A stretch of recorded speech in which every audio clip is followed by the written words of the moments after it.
7 p.m. in Joplin, Missouri. The sun sets, illuminating the sky with fluorescent pinks and blues as the nighttime approaches.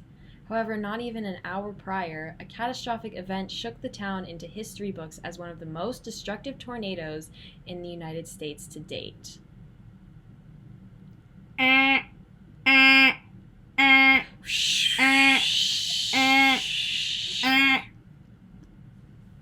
On May 22, 2011, an EF5 tornado with winds greater than 200 miles per hour struck the town of Joplin, Missouri. The tornado was triggered by a supercell thunderstorm and traveled roughly 22 miles in 38 minutes, and at a maximum was 1 mile wide. Tornadoes occur as a result of the connections between temperature, pressure, and of course, wind.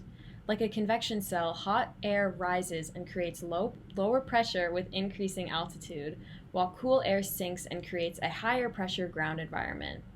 Air moves from areas of high pressure to low pressure, generating wind. If there is enough hot and cold air in an environment with large pressure changes, a tornado can form. The constant rising and sinking of the air causes a spinning motion at the surface. As the spinning air gets drawn into the center, it spins faster. Even though Joplin is located on the outer edge of Tornado Alley, the town only averages one tornado every 2 years, with peak tornado season occurring between April and June.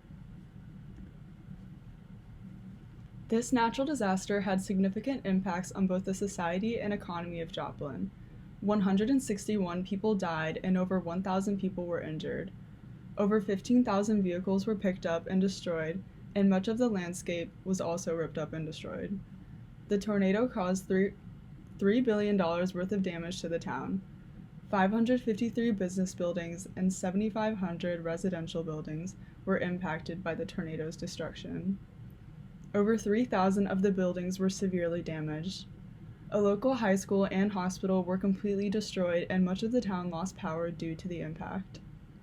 In general, the public was most affected by this event, as it left over 7,000 homes destroyed, which is not only devastating to the families who own the homes, but there's also a huge financial loss associated with it. In addition, many commercial buildings were destroyed, including a large hospital, a technical center, a high school, and a bank. The town of Joplin was left without many economically important infrastructures. 10 years later, the financial impacts remain on the town. The way the society of Joplin was built had a huge impact on the overall damage the tornado caused. Had the infrastructure been constructed with more support, the effects of the tornado could have been less severe. As a state located in Tornado Alley, the society should have been built with more caution. Of course, to a certain degree, nothing can be done to prevent the damage done from a tornado, but more support on economically important buildings, such as hospitals and banks, could minimize the financial impacts of disasters such as these. Not only did this catastrophic event impact the atmosphere in which it took place, but several other parts of the Earth system. The thunderstorm that occurred simultaneously with the tornado caused severe flash flooding, impacting the hydrosphere with excess precipitation.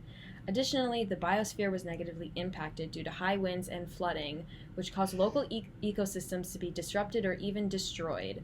This left many organisms without their respective habitats. This also impacts their food supply, reproduction sites, and even the humans who rely on them for food or recreation. After this event, researchers began studying tornadoes more and put out more research. Specifically related to Joplin, the National Weather Service began leading the Weather Ready Nation effort in order to bring more awareness to tornadoes and prepare for future events. It worked on reformatting the severe thunderstorm and tornado warnings into the impact-based warning product structure, which describes the threat level, source of information, and impacts. Engineers from the National Institute of Standard and Technology developed recommendations for future preparations. They recommended improving building structure and stability to withstand future events and attempt to reduce the level of damage, building tornado shelters, and creating better communication of weather warnings.